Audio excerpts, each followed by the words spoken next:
सभी लोगों का फिर से शुक्रिया अदा करता हूँ। आप सभी लोगों को धन्यवाद कहता हूँ क्योंकि आप सभी अपना कीमती वक़्त इस माध्यम से देते हैं क्योंकि आज लोगों के पास वचन सुनने के लिए इतना इतना टाइम नहीं होता है इस माध्यम का इस्तेमाल करते हुए। बहुत कम ही लोग होते हैं ऐसे जो इस माध्यम का इस्तेमाल वचन सुनने के लिए कर रहे हों। है ना? अगर हम यू सोशल मीडिया का इस्तेमाल करेंगे तो ज़्यादातर ओल-झोल देखना, इधर फालतू चीज़ें देखना, कुछ फ़िल्मी घटनाएँ या स्पोर्ट्स की घटनाएँ या राजनीतिक घटनाएँ या अन्य कुछ ऐसे कुछ मज़ेदार चीज़ें या दुनियादारी की चीज़ें, सांसारिक चीज़ें, विलासिता की चीज़ें, लोग यही इन्हीं बातों को देखना पसंद करते हैं या सोशल मीडिया का इस्तेमाल उन्हीं चीज़ों के लिए करते हैं। लेकिन मैं आप सभी लोगों को दिल से धन्यवाद करता हूँ कि आप सब प्रत्येक दिन संध्या के समय में कुछ लोग हो या कुछ लोग सुबह के वक़्त जुड़ते हैं और कुछ लोग ऐसा भी है कि जो दोनों टाइम जुड़ते हैं। मैं दिल से आप सभी लोगों को धन्यवाद देता हूँ और परमेश्वर पिता, पुत्र और पवित्र आत्मा के नाम से आप सभी लोगों को आशीष देता हूँ। परमेश्वर का अनुग्रह आप सब पर होता रहे। प्रभु की शांति आप सबको मिले और ऐसे ही परमेश्वर के वचन में बढ़ते रहिए मेरे प्रियो क्योंकि इन बातों का जो प्रतिफल है वो बहुत बड़ा है। बहुत बड़ा है।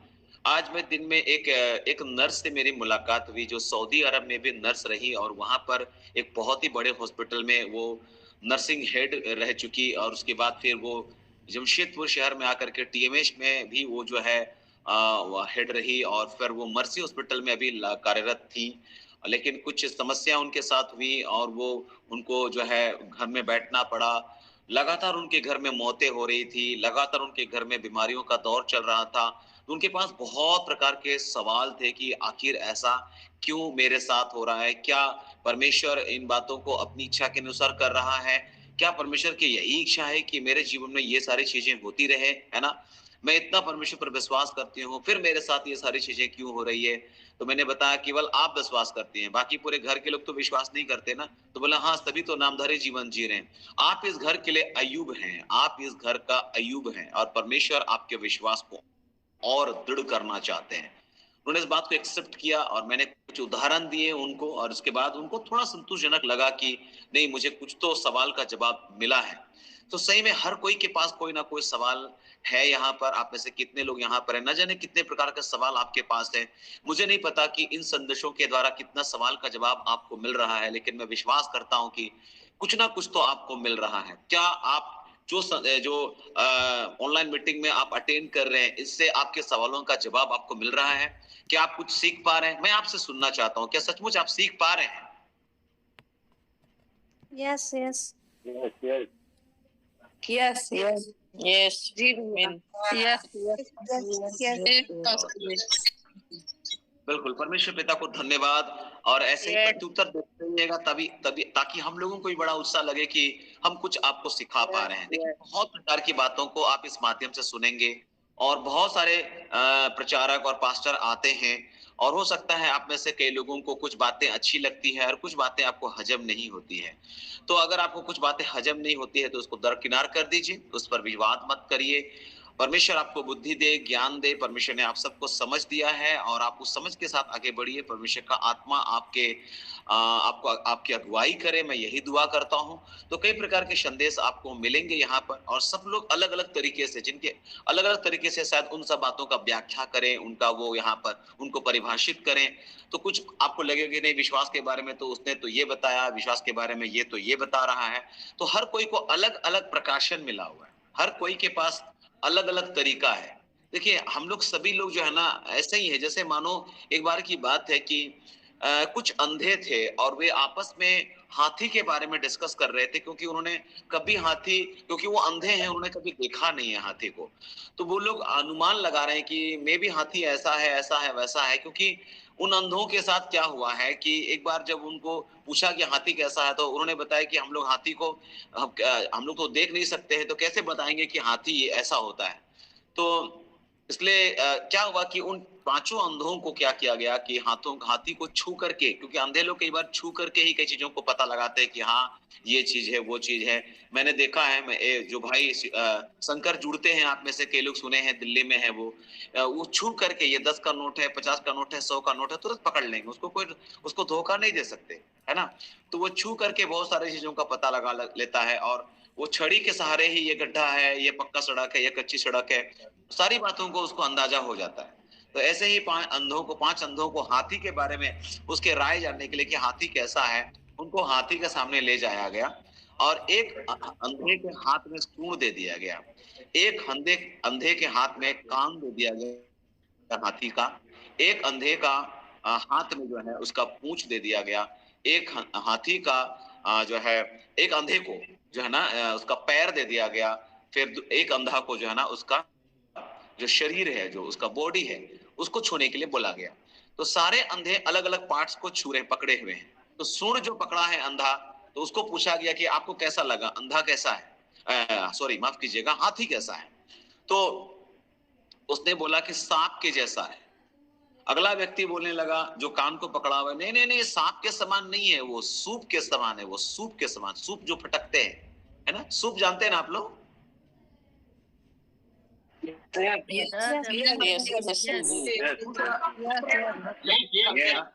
दूसरा अंधा से जब पूछा गया कि हाथी के बारे में आपका विचार क्या है, तो उसने बोला कि मुझे लगता है कि हाथी जो है एक सूप के समान है। उसके बाद तीसरा अंधा जिसके हाथ में पूंछ है, उनसे जब पूछा गया कि तुम्हारे विचार से हाथी कैसा है, तो बोलने लगा झाड़ू जैसा, मुझे तो लगता है कि हाथी जो है ना झाड़ू के समान होता है। और उसके बाद जो है ना अगला अंधा जो पांव पकड़ा हुआ था, उसको जब पूछा गया कि तुम्हारे हिसाब से हाथी कैसा है, तो उसने बोला कि मुझे तो लग रहा है कि कोई खूंटा है, कोई पिलर है, बस मुझे वैसा ही लग रहा है कि कोई खूंटा है ना, जो बड़े बड़े पेड़ के जो खूंटे गड़े होते हैं ना, वैसा ही उनको उनको लगा, क्योंकि उनके हिस्से में पैर है। उसके बाद अगला जो अंधा है, जो उसको उसके शरीर को छूने के लिए दिया गया है, वो छू रहा है, तो बोलने लगा कि मुझे तो ऐसा लग रहा है कि हाथी जो होता है ना, वो एक दीवार के समान होता है, हाथी एक दीवार के समान होता है। तो सभी लोग अलग अलग भाग को छू रहे थे, इसलिए उनके पास हाथी के बारे में अलग अलग विचार थे। हालांकि उसमें से कोई गलत नहीं बोल रहा है, किसी की भी बात गलत नहीं है। हाथी का सूंड आप पकड़ेंगे तो सांप के समान ही लगेगा, उसका जो है अगर कान पकड़ेंगे तो सूप के समान ही लगेगा, अगर हम उसका पूंछ पकड़ेंगे तो झाड़ू ही लगेगा, अगर हम उसके पैर पकड़ेंगे तो वो कोई पेड़ ही लगेगा या खूंटा ही लगेगा, अगर हम उसके बॉडी को छुए तो वो लगेगा कि कोई दीवार है। तो उनका उनका जो विचार है उसमें से किसी का भी गलत नहीं है। उन्होंने जिस भाग को छुआ था उसके हिसाब से उन्होंने अपना विचार रखा। जिसको सूंड मिला वो सूंड का विचार बता दिया कि वो सांप के जैसा, जिसके हाथ में आया सूप कान, तो उसने बता दिया सूप, जिसके हिस्से में जो है पूंछ आया तो उसने बता दिया झाड़ू। तो ऐसे ही मेरे प्रिय परमेश्वर का वचन हमें से कई लोग को मिलता है, तो कई लोग उस वचन को कोई लोग वचन रूपी सूंड पकड़ रहा है, तो वो लोग बोला ये सांप के समान है, उसका एक्सप्लेन ये है ना। तो कुछ ना कुछ है, कमी रह जाता है, घटी रह जाता है ना। हमें से हर एक निपुण नहीं है। जो सर्वसिद्ध है वो पवित्र आत्मा है, जो सर्वसिद्ध है वो स्वयं परमेश्वर है, जो सर्वसिद्ध है वो यीशु मसीह है। तो हम सब सीख रहे हैं और हम विश्वास करते हैं कि आप इस माध्यम से सीख रहे हैं। और जो भी लोग सिखाने आते हैं, मैं विश्वास करता हूं कि सभी लोग बड़े अध्ययन के साथ आते हैं। आज जिस विषय पर मैं बातचीत करने जा रहा हूं वह है स्वप्न और दर्शन। स्वप्न और दर्शन, स्वप्न क्या है और दर्शन क्या है, ड्रीम्स एंड विजन, मैं उसके बारे में बात करना चाहता हूं। और मैं इसके अंतर को भी समझाने की कोशिश करूंगा कि क्या डिफरेंस है इन दोनों के बीच में, क्या अंतर है इन दोनों के बीच में, या स्वप्न क्या है या दर्शन क्या है। हो सकता है कोई ना कोई इस मंच में आकर के इस विषय पर बातचीत किए होंगे, आप लोगों ने संदेश सुना होगा, परंतु एक बार फिर से आप इस संदेश को सुनिए तो उनके विचार, उनके संदेश, मुझे नहीं मालूम कि किसने किस प्रकार से इस संदेश को बताया, स्वप्न क्या है और दर्शन क्या है। तो मैं भी वैसा ही हूं जैसे वो पांच अंधे हैं, उसमें से जिसके हाथ में सूंड आया उसने सांप कहा, कान आया तो सूप कहा, पैर आया तो खूंटा कहा, या पूंछ आया तो झाड़ू कहा, या शरीर बॉडी आया तो उन्होंने दीवार कहा। तो मैं भी मेरे हिस्से में जो आया मैं उसको बताने के लिए जा रहा हूं आप लोगों को। तो हर कोई के पास अलग अलग रेवलेशन है, अलग अलग दर्शन, अलग अलग प्रकाशन है, और भेदों को प्रकट करने के लिए अलग अलग वरदान है। परमेश्वर ने सबको कुछ ना कुछ दिया है, और मैं विश्वास करता हूं कि आज की शाम आप इन बातों के द्वारा भी आप आशीषित होंगे, मैं विश्वास करता हूं। मेरे प्रियो, जब हम सपने की बात करते हैं तो एक बहुत ही बुद्धिजीवी व्यक्ति जिसका नाम जॉन नोबसिंगर है, वो बोलते हैं कि एक सपना तब घटित होता है जब हम सो रहे होते हैं। एक सपना तब घटित होता है जब हम सो रहे होते हैं, जब हम जागते हैं तो एक दर्शन घटित होता है। जब हम जागते हैं तो दर्शन घटित होता है। ध्यान से सुनिएगा, उन्होंने क्या कहा कि एक सपना तब घटित होता है जब हम सो रहे होते हैं, जब हम जागते हैं तो एक दर्शन घटित होता है। फिर एक और बुद्धिजीवी जिसका नाम ऑर्थर जॉनसन है, उसने कहा सपने किसी व्यक्ति के दिमाग में विचारों की छवियां मात्र है ना। सपने जो होते हैं, स्वप्न जो होता है, वो किसी व्यक्ति के दिमाग में विचारों की छाया होती है, विचारों की छवियां होती है, जो उन्हें सपनों में देखने में सक्षम बनाती है ना। अगर आप देखें बाइबल में तो स्वप्न को अलग बताया गया है, दर्शन को अलग बताया गया। अब हम इसका हिब्रू और ग्रीक समझाने नहीं जा रहे हैं यहाँ पर, लेकिन जब हम बाइबल में पढ़ते हैं तो दोनों वर्ड को अलग अलग इस्तेमाल किया गया है। चलिए एक वचन हम लोग देखते हैं, योएल उसका 2 अध्याय उसका 28 पद, वहां पर परमेश्वर का वचन क्या कहता है, देखते हैं परमेश्वर का वचन यहाँ क्या लिखता है जी। योएल 2 उसका 28।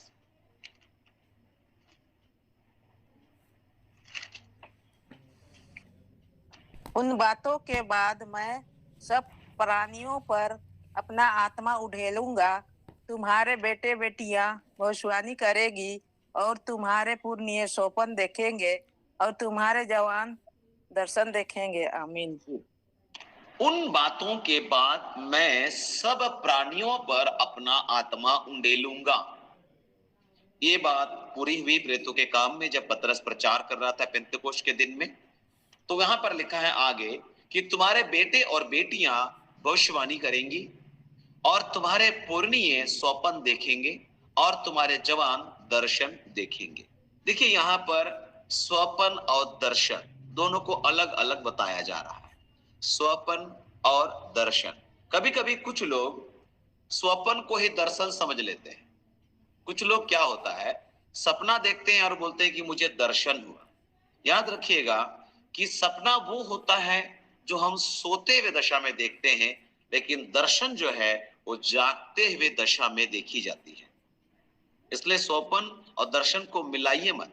परमेश्वर का वचन में स्वप्न को अलग बताया जा रहा है और दर्शन को अलग बताया जा रहा है। जब हम गिनती उसका 12 उसका 6 पद पढ़ेंगे तो वहां पर भी आप देखिएगा क्या लिखा है परमेश्वर का वचन जी। हम अध्ययन कर रहे हैं गिनती 12 उसका 6।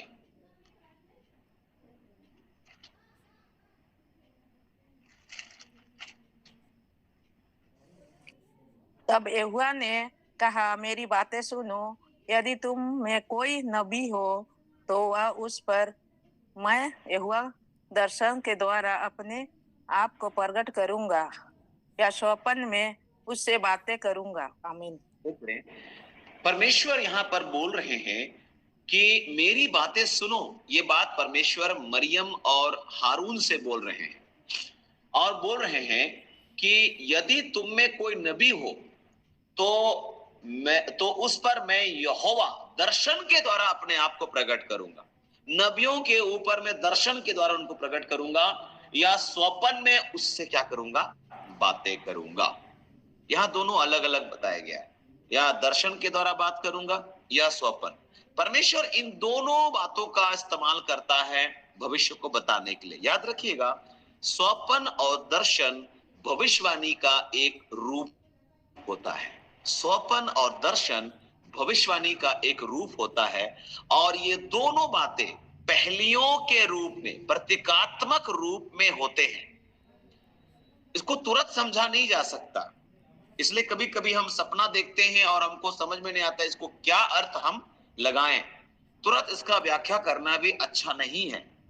जब आप खुद से कभी भी जो है ना बिना उसका समझे बिना अंदाजे है ना उसका व्याख्या मत किया कीजिएगा, ठीक है।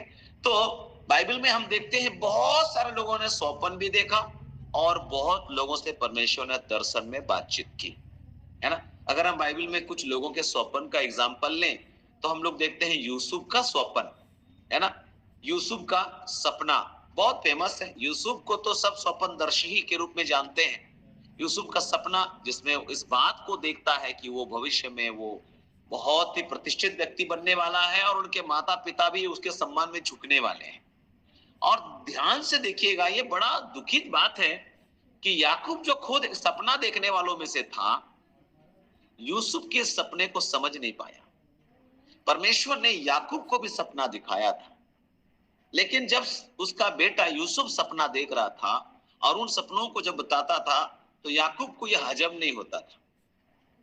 जबकि परमेश्वर ने याकूब को भी स्वप्न के माध्यम से भविष्य को बताया था, है ना। तो याकूब खुद सपना देखने वाला था, पर विडंबना देखिए, उसको अपने पुत्र यूसुफ के सपनों पर विश्वास नहीं हुआ।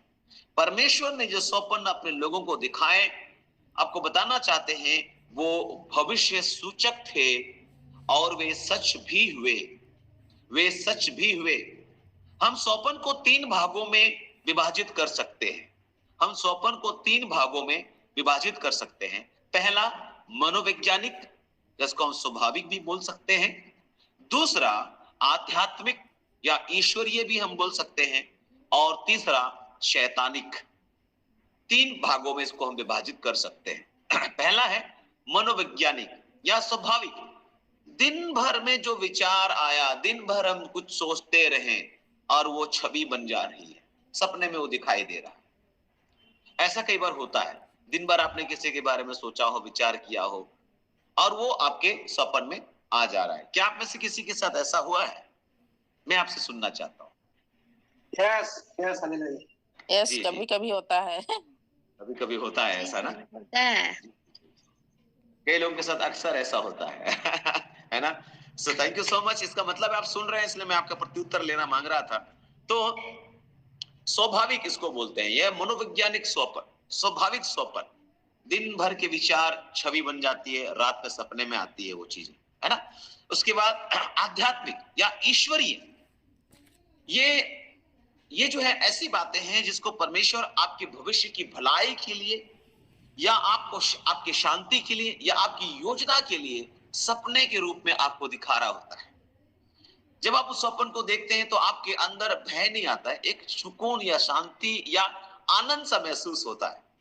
यानी ये आध्यात्मिक है, ईश्वरीय है, जो परमेश्वर भविष्य को दिखा करके आपके अंदर एक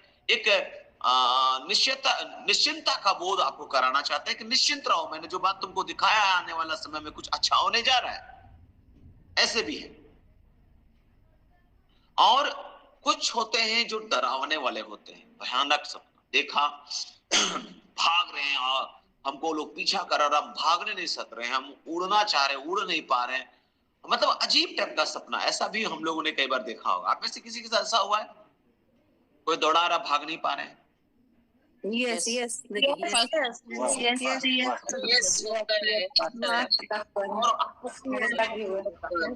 डरा देता है वो स्वप्न, है ना। ऐसे स्वप्न होते हैं, है ना।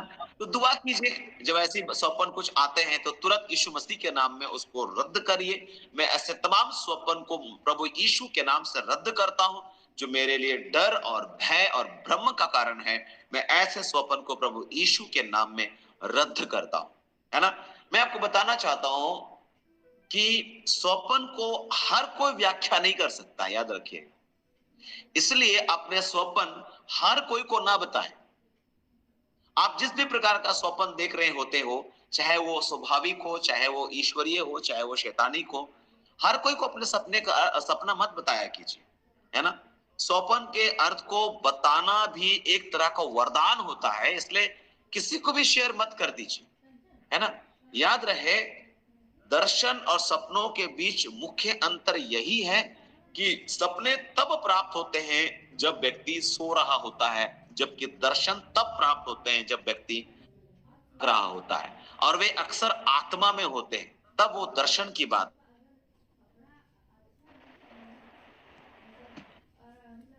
परमेश्वर ने पुराने नियम में स्वप्न और दर्शन के माध्यम से अपनी योजना को प्रकट करने, अपनी योजना को आगे बढ़ाने और अपने लोगों को प्रभाव वाले स्थानों में स्थापित करने के लिए इसका उपयोग किया।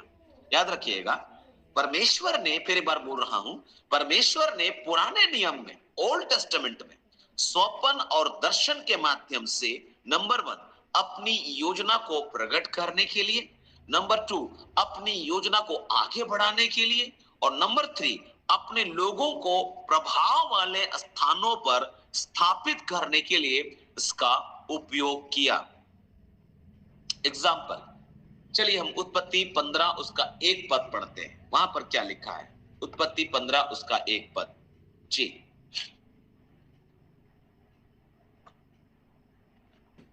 Genesis chapter 15 verse 1।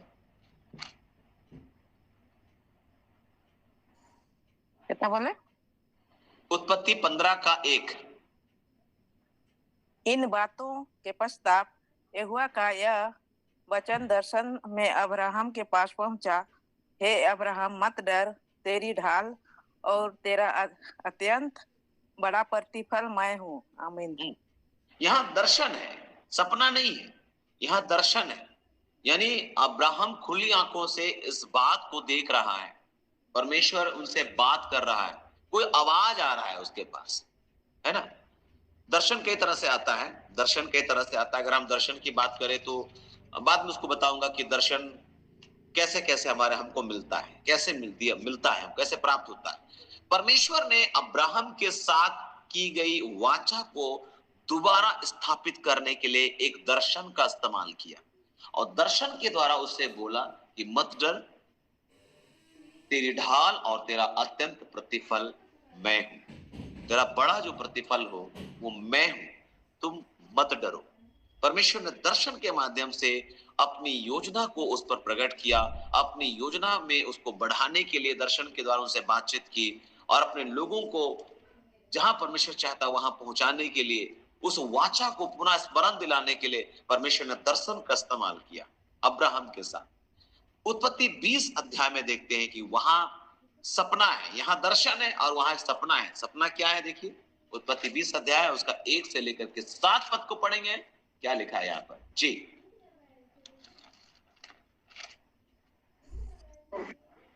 फिर अब्राहम वहां से निकलकर दक्षिण देश में आकर कादेश और सूर के बीच में ठहरा और गरार में रहने लगा। और अब्राहम ने अपनी पत्नी सारा के विषय में कहा, वह मेरी बहन है। इसलिए गरार के राजा अबीमेलेक के दूत भेजकर सारा को बुलवा लिया। रात को परमेश्वर ने स्वप्न में अबीमेलेक के पास आकर कहा, सुन, जिस स्त्री को तूने रख लिया है उसके कारण तू मर जाएगा, क्योंकि वह सुहागिन है। परंतु अबीमेलेक उसके पास ना गया था। इसलिए उसने कहा, हे प्रभु, क्या तू निर्दोष जाति का भी घात करेगा? क्या उसी के स्वप्न मुझसे नहीं कहा, वह मेरी बहन है? और उस स्त्री ने भी आप कहा, वह मेरा भाई है। मैंने तो अपने मन की खराई और अपने व्यवहार की सच्चाई से यह काम किया। परमेश्वर ने उससे स्वप्न में कहा, हाँ, मैं भी जानता हूँ कि अपने मन की खराई से तूने यह काम किया है, और मैंने तुझे रोक भी रखा कि तू मेरे विरुद्ध पाप ना करे। इसी कारण मैंने तुझ को उसे छूने नहीं दिया। इसलिए अब इस पुरुष की पत्नी को उसे लौटा देता, क्योंकि वह नबी है और तेरे लिए प्रार्थना करेगा और तू जीता रहेगा। पर यदि तू उसको ना लौटाए तो जान रख कि तू और तेरे जितने लोग हैं सब निश्चय मर जाएंगे। आमीन। अब देखिए, यहाँ पर परमेश्वर एक स्वप्न के माध्यम से गरार के राजा अबीमेलेक को चेतावनी देता है। तो कभी कभी जो सपने होते हैं वो एक चेतावनी होता है। तो मैंने बताया कि परमेश्वर दर्शन के स्वप्न और दर्शन के माध्यम से अपनी योजना को कई बार जाहिर करता है, अपनी योजना को आगे बढ़ाता है। कई बार परमेश्वर स्वप्न के द्वारा से एक चेतावनी देता है। तो दर्शन अलग है। अब्राहम के पास दर्शन था, दर्शन को दिया गया, परमेश्वर ने उसको दर्शन से बातचीत किया। अबीमेलेक को परमेश्वर ने सपने में बातचीत की कि जिसकी पत्नी को तुम रख लिया है वो सुहागिन है, वो उसकी बहन नहीं है। अब्राहम डर से ये बता दिया क्योंकि उसको लगा कि लोग मुझे मार डालेंगे। उन्होंने कहा कि तुम यहाँ पर अपने अपने बारे में ये बताना कि बहन है, बहुत सुंदर थी। राजा को लगा कि ये तो मेरी रानी बनने लायक है, इसको लेकर के आते हैं। और जब वो महल में थी, उसी समय परमेश्वर ने उसी रात उसको दर्शन स्वप्न में बताया कि देखो ये गलत है, वो सुहागिन है, अगर तुम उसको अपने पास रख लिया है और उसको तुम नहीं लौटाएगा तो मर जाए। तो वो बोला, प्रभु मैं तो कोई गलत किया नहीं हूं, क्योंकि वो तो खुद बोला वो मेरी बहन है, मुझे क्या मालूम कि वो उसकी पत्नी है, मुझे नहीं पता था।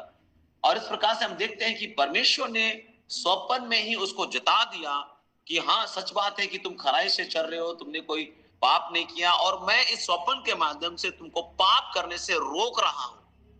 परमेश्वर कई बार स्वप्न के द्वारा से कुछ बातों को सिखाते हैं, कुछ बातों को समझाते हैं, इसलिए स्वप्न भी है।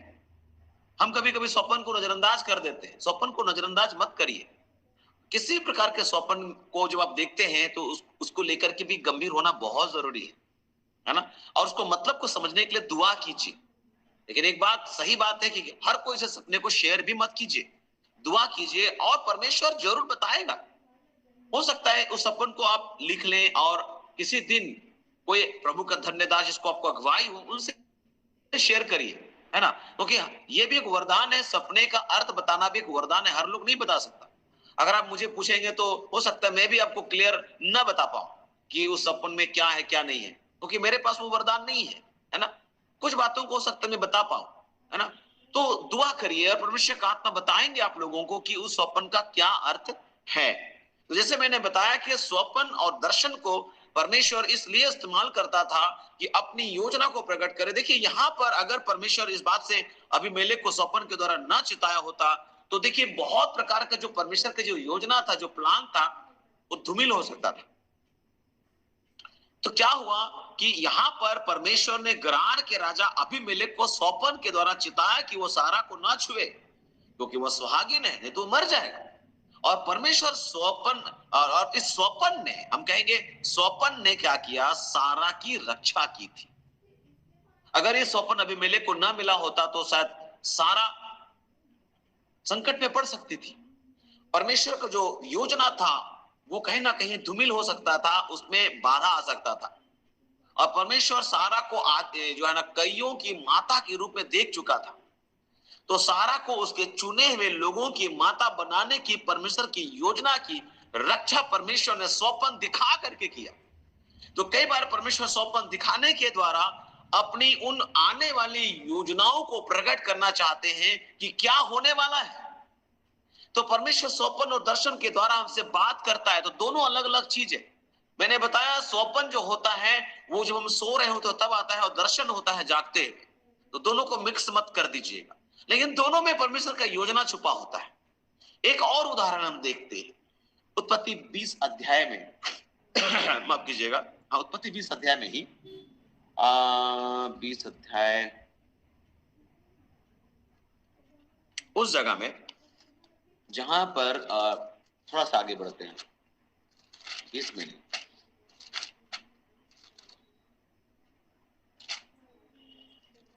याकूब का सपना है ना, 28 अध्याय में है याकूब का स्वप्न। और उसका जब हम 10 पद से आगे पढ़ेंगे, याकूब उत्पत्ति 28 अध्याय उसका 10 पद से आगे, आप लोग उसको पढ़ लीजिएगा, बाद में बहुत लंबा चौड़ा है, उसको पढ़ लीजिएगा।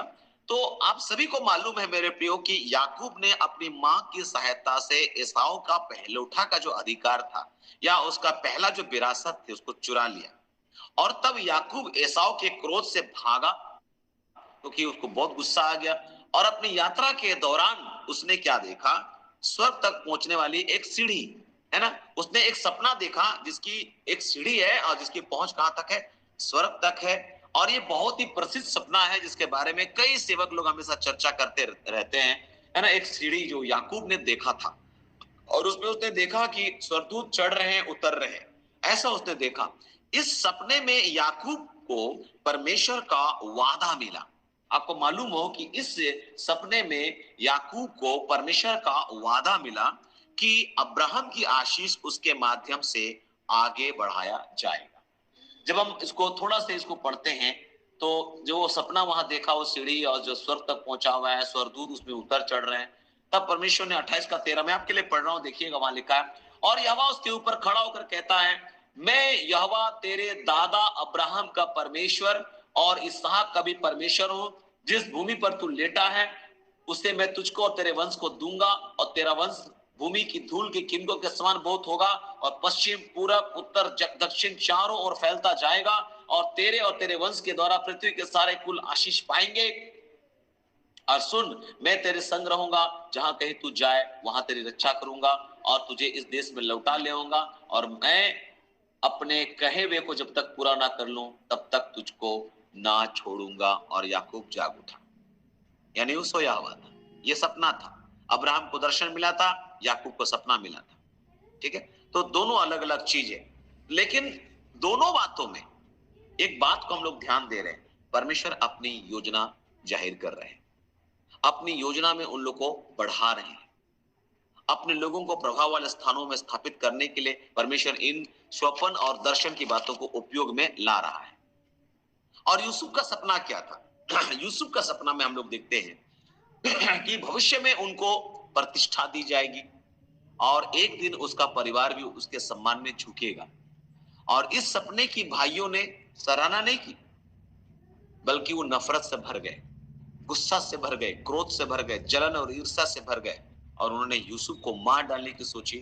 परंतु आखिरकार उसको गुलामी में बेच दिया गया, और यूसुफ मिस्र पहुंचा, और मिस्र में वहां कारावास में वो पहुंच गया, बंदीगृह में पहुंच गया। और परमेश्वर ने यूसुफ के स्वप्न का अंतिम पृष्ठ मिस्र में खोला, और वो वहां पर मिस्र का पीएम बन गया, प्राइम मिनिस्टर बन गया। ये सारी बातें उत्पत्ति 37 अध्याय उसको 1 से लेकर के आगे हम पढ़ेंगे तो हमको वहां मिल जाता है। हालेलुया। तो परमेश्वर कैसे स्वप्न का इस्तेमाल करता है, देखिए। तो हम भी कई बार अपना होते हैं, एक मनोवैज्ञानिक और एक ईश्वरीय है, और एक जो है वो शैतानिक है। जब शैतानिक है तो डर आएगा, भय आएगा, निराशा आएगा, आपको अशांति सा महसूस होगा, बेचैनी सा महसूस होगा, व्याकुल, तुरंत दुआ में बैठ जाइए। कभी कभी ऐसे कुछ सपना आते हैं तो आप ना तुरंत दुआ करिए। हो सकता है कि किसी व्यक्ति के जीवन को दिखा करके परमेश्वर कुछ बातों के लिए आपको प्रार्थना करने के लिए प्रेरित कर रहा है ना? तो आप दुआ करिए। कभी कभी आपके ऊपर घटित हो रहा है कुछ चीजें, लेकिन वो किसी और के लिए होने वाला है, लेकिन वो आपके जीवन से उसको दिखा रहा है सपने में। आप तुरंत दुआ कीजिए, मैं प्रभु यीशु के नाम से ऐसे स्वप्न को जिसका फल गलत आ रहा है मैं उसको रद्द करता हूं। ये जरूर दुआ करिएगा मेरे प्रियो, आपके प्रार्थनाओं में सामर्थ्य है। परमेश्वर स्वप्न के द्वारा भविष्य को दिखाना चाहता है, चेतावनी को देना चाहता है। परमेश्वर स्वप्न के द्वारा क्या करते हैं? परमेश्वर चेतावनी देने के लिए स्वप्न देते हैं। परमेश्वर आप गलत काम से फिर जाएं, इसलिए परमेश्वर कई बार स्वप्न के द्वारा बातचीत करता है। आप अभिमान ना करें, अभिमान से दूर रहने के लिए कई बार परमेश्वर स्वप्न दर्शन का इस्तेमाल करता है। मृत्यु से बचाने के लिए परमेश्वर कई बार स्वप्न का इस्तेमाल कर रहा है। खतरे से बचाने के लिए कई बार परमेश्वर स्वप्न और दर्शन को इस्तेमाल कर रहा है ना? तो मैं आपको उत्साहित करूंगा प्रभु यीशु मसीह के नाम में कि ऐसी बातों को नजरअंदाज मत कीजिएगा। याद कीजिए फिरौन के पिलाने हारे और खिलाने हारे का सपना, याद कीजिए। उसमें से एक व्यक्ति बच गया। कौन बच गया था? फिरौन का पिलाने हारा या खिलाने हारा? कौन बचा? पिलाने हारा। जी, पिलाने हारा, वो बच गया, है ना? उत्पत्ति 41 अध्याय। उसके स्वप्न का अर्थ ये निकला कि वो बच गया, उसको जेल से निकाल दिया गया, वो आजाद हो गया। लेकिन खिलाने हारे का सपने का अर्थ जो ये निकला कि उसको राजा दंड दिया, उसको मार डाला, है ना? तो हम देखते हैं कि सपना जो होता है वो कई बार हमारा व्यक्तिगत जीवन की कुछ बातों की ओर इशारा है ना? सपना जो होता है या दर्शन की बात भी हम कहें तो स्वप्न और दर्शन संवाद का एक मार्ग है। संवाद का, परमेश्वर आपसे संवाद कर रहा है, बातचीत कर रहा है, वो एक मार्ग है। लेकिन जब हमें कोई निर्णय लेना होता है ना, तो मैं आपको बताना चाहता हूं, हमारा पहला पड़ाव हमेशा बाइबल होना चाहिए, सपना नहीं। सपना को ये आखिरी बात मत मान लीजिएगा, वचन आपके लिए ज्यादा महत्वपूर्ण है। कभी कभी लोग सपना में ही एकदम फंसे रहते हैं, सपना ऐसा आ रहा है, वैसा आ रहा है, वैसा आ रहा है। नहीं, आप उसको आखिरी पड़ाव मत समझिए, वचन आपका आखिरी पड़ाव है। वचन में परमेश्वर ने हर सवाल का जवाब दे दिया है। इसलिए स्वप्न कुछ ऐसी चीजें आएंगी तो आपको भ्रमित कर सकती है, विचलित कर सकती है, डरा सकती है, भयभीत कर सकती है। तो निराश मत होइए और तुरंत प्रभु यीशु के नाम में ऐसी बातों को कैंसिल करिए मैं प्रभु यीशु के नाम में, क्योंकि उन बातों के द्वारा अगर आपने रद्द नहीं किया तो हो सकता है वो बातें आप पर घटित होगी और सही में आप बहुत अपने आप को अलग परिस्थितियों में पाएंगे। इसलिए आपको बहुत ही केयरफुली इन सारी बातों का सामना करना है। तो स्वप्न और दर्शन को कभी आम मत समझिएगा, है ना। दर्शन तो बहुत मुश्किल से मिलता है, लेकिन सपना तो बहुत लोग देखते हैं, है ना। दर्शन तो वैसे भी उस समय से ही बड़ा दुर्लभ है, दुर्लभ रहा है, क्योंकि बाइबल में लिखा है, पहला शामिल में देखिएगा, वहां पर लिखा है 3 अध्याय उसका 1 पद पढ़िएगा, क्या लिखा है। पहला शामिल 3 अध्याय उसका 1 पद। चलिए कोई पढ़ेंगे इसको।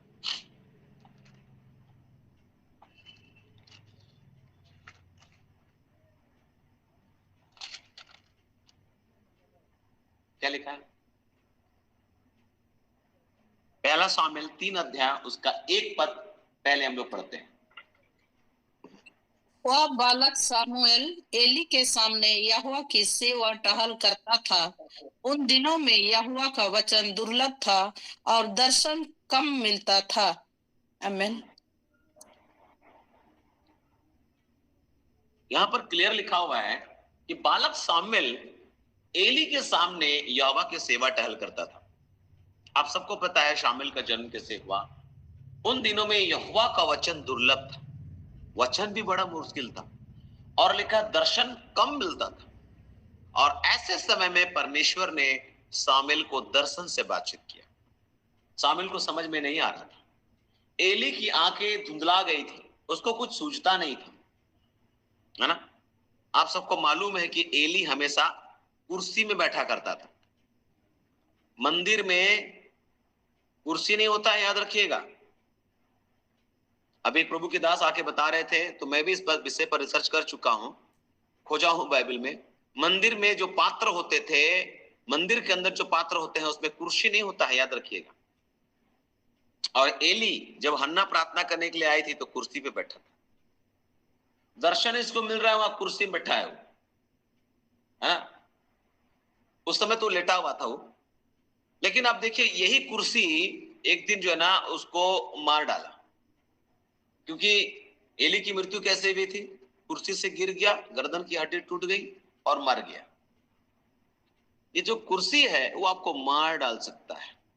ये प्रतिष्ठा पाने की चाहत, ये सम्मान पाने की चाहत, ये आदर पाने की चाहत, ये अपना नाम होने की चाहत आपको मार डाल सकता है। आज बहुत सारे लोग केवल अपना नेम चाहते हैं, नेम फेम के चक्कर में पड़े हुए हैं। सेवक लोग भी, इवन सेवक लोग भी, मैं बेस्ट हूं, मैं बहुत अच्छा गाता हूं, मैं बहुत अच्छा प्रचार करता हूं। नहीं मेरे प्रियो, सबको अलग अलग क्वालिटी है, सबका अपना अपना क्वालिटी है। परमेश्वर ने सबको कुछ ना कुछ दिया है। क्यों ऐसा घमंड करते हैं? कई बार लोगों के चेहरे से ही नजर आता है कि ये घमंड से भरा व्यक्ति है। एक सेवक के अंदर दीनता पहली बात है मेरे प्रियो।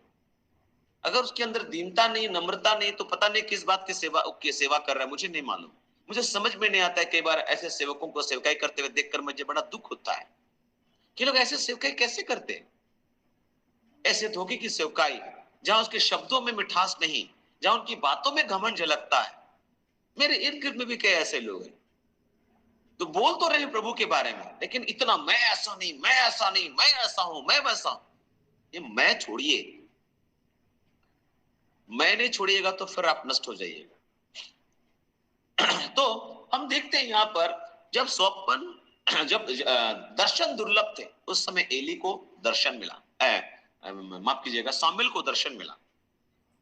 जो बातें उसको दिखाया गया, एली पूछने लगा कि देखो भाई, तुमको जो भी दर्शन मिलेगा तो बताना हमको, है ना। क्योंकि जब उसका नाम आता था शामुएल शामुएल, तो दौड़ करके एली के पास चल जाता था, तो बोलता था स्वामी आपने मुझे पुकारा। बोला नहीं, हम तो तुमको नहीं पुकारे। एली को समझ में आ गया कि इसको दर्शन मिल रहा है, परमेश्वर की आवाज इसके पास आ रही है ना। तब वो क्या हुआ, उसको समझाया कि देखो, इस बार जब तुमको तीसरी बार यहोवा ने जब उसको पुकारा, उस समय बोला कि जब तुमको बोले तो बोलना कि हाँ कह, क्योंकि तेरा दास सुन रहा है।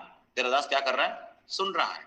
और इस प्रकार से हम देखते हैं कि जब तीसरी बार आवाज आया तो उसके बाद शामुएल ने बोला कि कह, तेरा दास सुन रहा है। और उसके बाद परमेश्वर ने जो कुछ शामुएल को दिखाया वो बहुत भयावह था, वो बहुत डरावना भी था। परमेश्वर उस दर्शन की बातें बोलने लगा, और बोलते बोलते उसने बोला कि देखो, एली के घराने के साथ क्या होने वाला है, एली के साथ क्या होने वाला है। मैं उस घर का न्याय करूंगा, उसके पुत्र शापित होंगे, और एली के घराने के अधर्म का प्रायश्चित ना तो मेल बलि से होगा ना तो अन्न बलि से होगा। कई बार ऐसे कठिन चीजें बताता है परमेश्वर किसी के जीवन के ऊपर में, ऐसी कठिन बातें बताता है। और शामिल जो है ना, उसको समझ में नहीं आ रहा है कि अब इस सपना के बाद इस दर्शन की बातों को कैसे हम बताएं, एली को कैसे बताएं। और लिखा इन बातों के बाद शामिल बड़ा होता गया और यहोवा उसके संग रहा, और उसने उसकी कोई भी बात निष्फल परमेश्वर उसको कभी नहीं होने दिया। वो बढ़ता चला गया और वो इजरायलियों का अंतिम न्यायी बना शामिल। परमेश्वर ने उसके जीवन भर दर्शन के माध्यम से उनसे बातें की। शामिल एक ऐसा नबी था, जीवन भर परमेश्वर दर्शन से उससे बातचीत किया। सारे इजरायलियों ने जान लिया कि शामिल यहोवा का नबी होने के लिए नियुक्त किया गया है। और यहोवा ने शीलो में फिर दर्शन दिया, क्योंकि यहोवा ने अपने आप को शीलो में शामिल पर अपने वचन के द्वारा प्रकट किया। दर्शन जो होता है वो कई तरह से मिलता है। पहला, वचन के द्वारा। ये जो दर्शन होता है ना, ये वचन के द्वारा मिलता है, वचन के द्वारा। एक वचन देखिएगा, भजन संहिता 119 उसका 18, 119 उसका 18। क्या लिखा है यहाँ पर? 119 उसका 18। अध्ययन कर रहे हैं हम लोग, हाँ, प्रचार में नहीं कर रहा हूं, अध्ययन कर रहे हैं जी।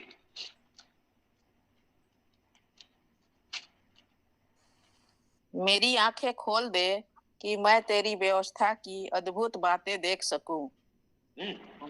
मेरी आंखें खोल दे कि मैं तेरी व्यवस्था की अद्भुत बातें देख सकूं, है ना।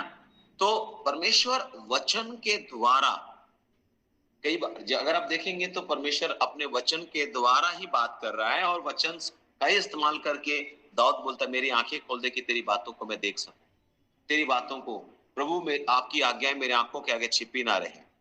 तो परमेश्वर दर्शन को भी समझिएगा। सपना तो हम लोगों ने समझ लिया कि हम बंद आंखें हैं और हमको सपना दिखाई दे रहा है, 3 भागों से विभाजित हमने किया है। तो दर्शन क्या होता है? खुली आंखों से देखी गई बात, जिसको परमेश्वर एक खास कार्य के लिए कुछ लक्ष्य निर्धारित करने के द्वारा, कुछ जिम्मेदारियां देने के द्वारा परमेश्वर हमको ये दर्शन की बात देता है। दर्शन एक खास कार्य है, दर्शन एक लक्ष्य है, दर्शन एक जिम्मेदारी है जो परमेश्वर हमको देता है। और दर्शन विशेष अभिप्राय से ही दिए जाते हैं, एक विशेष मकसद के तहत ही दिए जाते हैं। अगर हम बाइबल में खोल खोल करके इन सारी बातों को पलटेंगे तो परमेश्वर ने दर्शन की बात को एक खास उद्देश्य से ही दिया। अभी देखिए, दोनों को हम साथ साथ लेके चल रहे हैं, स्वप्न और दर्शन दोनों को। दूसरा सामुएल 7:17 में ऐसा लिखा है, दूसरा सामुएल 7:17, दूसरा सामुएल 7 उसका 17, 7 उसका 17, वहां पर क्या लिखा है?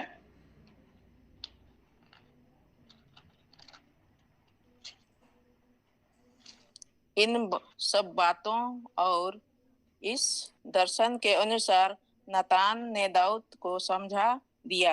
आमीन। परमेश्वर ने दाऊद के लिए दर्शन के द्वारा नतान को कुछ बातें दी थी, और इन बातों और इस दर्शन के अनुसार नतान ने दाऊद को क्या किया? समझा दिया। परमेश्वर ने एक संदेश को नतान को दिया था दर्शन के द्वारा, और उस संदेश को लेकर के दाऊद के पास नतान नबी गया था, है ना। परमेश्वर ने उनको बताया कि आने वाले समय में तेरे द्वारा हम कौन सी योजना को अंजाम देने जा रहे हैं। परमेश्वर ने बता दिया, है ना, कि मेरे नाम का घर तुम नहीं बनाएगा, तेरा बेटा बनाएगा, है ना। मैं उसकी राजगद्दी को सदैव स्थिर रखूंगा, मैं उसका पिता ठहरूंगा, वो मेरा पुत्र ठहरेगा। यदि वो अधर्म करे तो मैं उसे मनुष्य के योग्य दंड से और आदमियों के योग्य मार से ताड़ना दूंगा। ये भी बोला परमेश्वर, है ना। ये देखो, तुम मेरा मंदिर नहीं बना पाएगा, तेरा बेटा बनाएगा, और अगर वो गलती करेगा तो उसको ताड़ना भी देंगे, परंतु मेरी करुणा उस पर से न हटेगी, जैसे मैंने सौल पर से हटा ली थी और उसको तेरे आगे से दूर किया था, परंतु तेरा घराना और तेरा राज्य मेरे सामने सदा अटल बना रहेगा, तेरी गद्दी सदैव बनी रहेगी। ये दर्शन की बात परमेश्वर ने नतान को दिया था, नतान ने दाऊद को समझा दिया।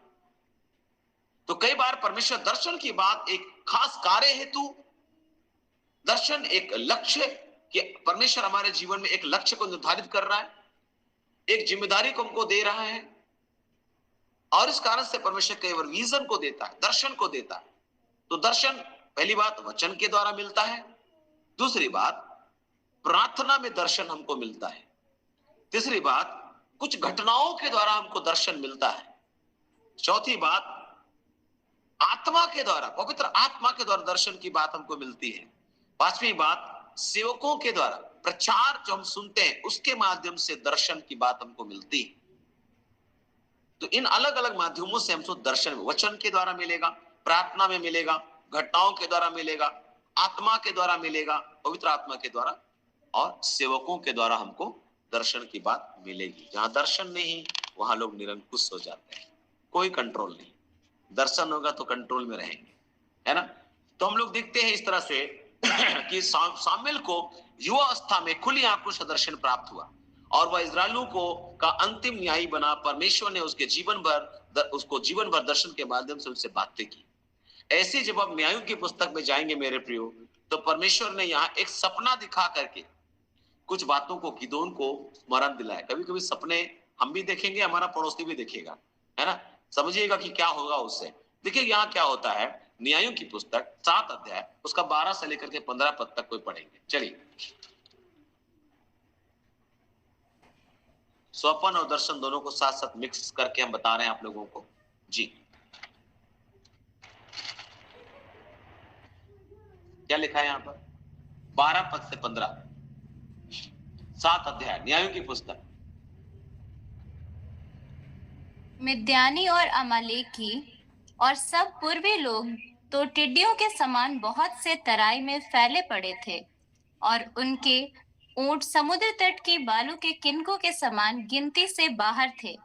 जब गिदोन वहां आया तब एक जन अपने किसी संगी से अपना स्वप्न यूं कह रहा था, सुन, मैंने स्वप्न में क्या देखा है कि जौ की एक रोटी लुढ़कते लुढ़कते मिद्यान की छावनी में आई और डेरे को ऐसा टक्कर मारा कि वह गिर गया और उसको ऐसा उलट दिया कि डेरा गिरा पड़ा रहा। उसके संगी ने उत्तर दिया, यह योआस के पुत्र गिदोन नामक एक इजरायली पुरुष की तलवार को छोड़ कुछ नहीं है। उसी के हाथ में परमेश्वर ने मिद्यान को सारी छावनी समेत कर दिया है। उस स्वप्न का वर्णन और फल सुनकर गिदोन ने दंडवत किया और इजराइल की छावनी में लौटकर कहा, उठो, यहोवा ने मिद्यानी सेना को तुम्हारे वश में कर दिया है। आमीन। देखिए यहाँ सपना है, यह एक सपना है और यह सपना गिदोन नहीं देख रहा है। ये सपना जो है वो मूर्ति पूजक देश के कुछ लोग देख रहे हैं, मिद्यानी और अमालेकी और सब पूर्वी लोग जो टिड्डियों के समान फैल रहे थे। इतनी बारी आबादी में, जनसंख्या में ये लोग फैल रहे थे और इनके बारे में लिखा है कि बालू के किनकों के समान गिनती से बाहर थे ये लोग, है ना। और जब गिदोन वहां आया तब एक जन अपने किसी संगी से अपना स्वप्न को शेयर कर रहा था, बता रहा था कि मैंने एक सपना देखा। तो उसने पूछा कि क्या देखा भाई? तो बोला जौ की एक रोटी, और क्या देखा कि वो लुढ़कते लुढ़कते मिद्यान की छावनी में आई। मैंने जो सपना देखा, एक जौ की रोटी देखा, लुढ़क लुढ़क करके मिद्यानी की छावनी में आई और टक्कर मारा। डेरे को क्या किया? टक्कर मारा। हम ऐसा सपना देखे और वो गिर गया और उसको ऐसा उलट दिया कि डेरा क्या हो गया? गिरा पड़ा रहा। तो दूसरा बोलने लगा, हमको तो लगता है इस सपना का अर्थ जो है ना, गिदोन नामक एक इस्राएली पुरुष की तलवार है। हमको तो लग रहा है ये जो सपना है वो कौन है? गिदोन की तलवार। हालेलुया। गिदोन की तलवार और कोई नहीं मेरे प्रियो, वो वचन है। गिदोन की तलवार और कोई नहीं मेरे प्रियो, यीशु मसीह है। वो तलवार यीशु मसीह है और यहाँ जो रोटी लुढ़क करके आई है वो यीशु मसीह है। और जब वो लुढ़क करके किसी डेरे से टकराएगी तो चकनाचूर हो जाएगी। उस रोटी को आम न समझना। हालेलुया। जो रोटी स्वर्ग से उतरी है जिसका नाम यीशु मसीह, वो आम नहीं। अगर वो लुढ़क करके डेरे के निकट चला गया ना तो शत्रु का हालत खराब हो जाएगा। और यहाँ पर ऐसा ही हुआ, सपने में बात दिखाई दी और इन लोगों को समझ में आया ये जो रोटी है ना वो रोटी नहीं रे बाबा, वो लुढ़क करके आया और डेरे को तहस नहस कर दिया, हमारी छावनी को तहस नहस कर दिया। मतलब ये रोटी कुछ और नहीं, इजरायली पुरुष जो गिदोन है उसके हाथ में जो तलवार है वही है। इसका मतलब है कि सब कुछ उसके हाथ में कर दिया गया है, छावनी समय सब कुछ उसके हाथ में कर दिया गया है। और इन सारी बातों को गिदोन सुन रहा था। उस सपना और सपने का फल को सुनने के बाद वो इजराइल की छावनी में गया और वहां लौट करके वहां पूरे मंडली में बोला, उठो उठो, मिद्यानी सेना को परमेश्वर अब तेरे हमारे वश में करने वाला है। तुम लोग इतना दिन से डर से था ना, अब समय आ गया है कि हम मिद्यानों पर प्रबल होंगे। तब लिखा है उसने 300 पुरुषों के 3 झुंड किए और एक पुरुष के हाथ में एक नरसिंगा और खाली घड़ा दिया और घड़ों के भीतर एक मशाल थी। उसने कहा, मुझे देखो और वैसे ही करो।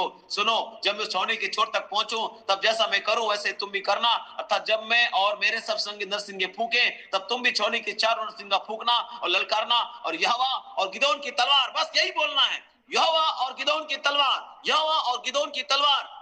हालेलुया। मेरे प्रियो, यहोवा एक ऐसा नाम है जिस नाम से बदरूहें डरती हैं, दुष्ट आत्माएं थरथराती हैं। यहोवा एक मात्र सनातन चट्टान है और वो तलवार कोई और नहीं, यीशु मसीह है, उसका वचन है। वो आपके पास है और उससे शैतान क्यों भटकेगा आपके सामने? क्यों आप शत्रु के सामने लज्जित होंगे? क्यों शैतान और उसके लोग आप पर प्रबल हो सकते हैं? क्योंकि यहोवा और गिदोन की तलवार आपके हाथ में है। हालेलुया। जब उसको स्वप्न का फल पता चला, गिदोन उठा, बोला, चलो परमेश्वर हम लोग को मिद्यानों को दे दिया है, तुम लोग डरो नहीं, अमालेकी और मिद्यानी अब हमारे पांव के नीचे होंगे, रोटी बनेगा वो हमारा। मेरे प्रियो, हम परमेश्वर को धन्यवाद देते हैं कि स्वप्न के द्वारा परमेश्वर अपनी भविष्य की योजना को प्रकट करता है और अपनी योजना को आगे उसमें बढ़ाता है और उस प्रभाव वाले स्थानों पर स्थापित करने के लिए वो इसका उपयोग करता है। तो इसलिए स्वप्न और दर्शन को कभी भी आप नजरअंदाज नहीं करेंगे। स्वप्न 3 तरह के हैं, हमने बताया, और दर्शन की बात खुली आंखों से होती है मेरे प्रियो। और इस दर्शन में हम लोग क्या देखते हैं कि परमेश्वर इस दर्शन में एक खास कार्य को आपको देना चाहता है। परमेश्वर इस दर्शन में एक लक्ष्य को आपको देना चाहता है। परमेश्वर दर्शन में एक जिम्मेदारी को आपको देना चाहता है। ये बात याद रखिएगा, ये दर्शन के अंदर में है ना। और एक विशेष अभिप्राय के तहत ही दर्शन की बात दी जाती है, दर्शन की बात, ठीक है। तो हम लोग इस बात को साथ साथ में देख रहा हूं, स्वप्न को भी देख रहे हैं और हम लोग दर्शन को भी देख रहे हैं। एक बार नहूम उसका 1 और उसका 1 खोलिएगा। नहूम, बहुत कम हम लोग नहूम को खोलते हैं। नहूम कहां पर है हम लोग देखते हैं और वहां पर 1 अध्याय उसका 1 पद को हम लोग पढ़ेंगे नहूम में। जी, मुझे तो मिल गया, आप लोग को मिला कि नहीं मिला? देखिए, 99 के विषय में भारी वचन, एल्कोश वासी नहूम के दर्शन की पुस्तक।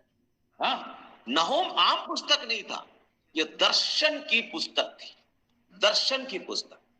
परमेश्वर ने नहूम की पुस्तक को जब नहूम को दिया, और उस समय मेरे प्रियो हम सबको मालूम है कि नहूम की पुस्तक जो है ना वास्तव में एक कविता है। नहूम की पुस्तक एक कविता है जिसमें इजराइल के पुराने और अत्याचारी शत्रु अशूर की राजधानी निनवे के पतन पर आनंद प्रकट किया गया है। अशूर साम्राज्य के पतन का आनंद प्रकट किया गया है। 7वीं शताब्दी के लगभग अंत में निनवे के पतन को एक क्रूर और उग्र जाति पर परमेश्वर का दंड आप पढ़ने के रूप में इसको देखा गया। और परमेश्वर ने नहूम को बोला, इस दर्शन को हम तुमको दिखा रहे हैं, लिखो अपने वचन में। और निनवे के विरुद्ध में परमेश्वर का क्रोध और जलजलाहट कैसे प्रकट होता है और कैसे निनवे का पतन होता है, नहूम की पुस्तक में इस बात को हम लोग पाते हैं मेरे प्रियो। कई बार परमेश्वर दर्शन के में ये चीजें दिखाता है, दर्शन।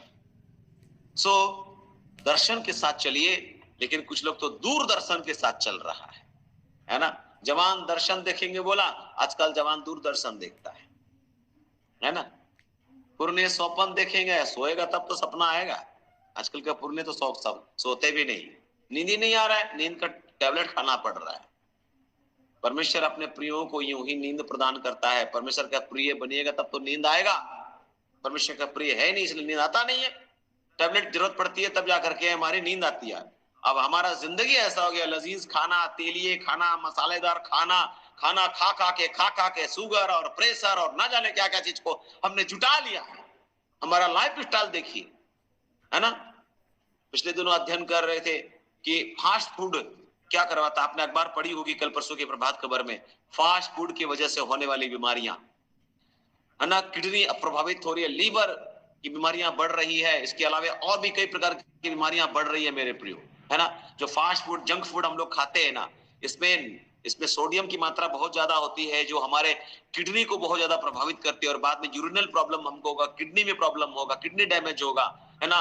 तो ये सारी चीजें हैं। अभी ये समय नहीं कि हम स्वस्थ संबंधी बातों को आपसे बातचीत करें, क्योंकि आज मेरा विषय सपना और दर्शन है, स्वप्न और दर्शन है मेरे प्रियो। क्योंकि मैं पहले भी खाने पीने के ऊपर मैं बहुत सारी बातें आप लोगों को बता चुका हूं, समझा चुका हूं। अगर आप नहीं समझेंगे, बाद बीमारियां आएंगी, उसके बाद आप परमेश्वर, हे प्रभु क्या कर दिया आपने, है ना, ऐसा कर दिया, बीमारी आ गई, देखिए हम तो सब कुछ ठीक ठाक खा पी रहे थे। परमेश्वर ने ऐसा नहीं बोला था कि ऐसे खाओ।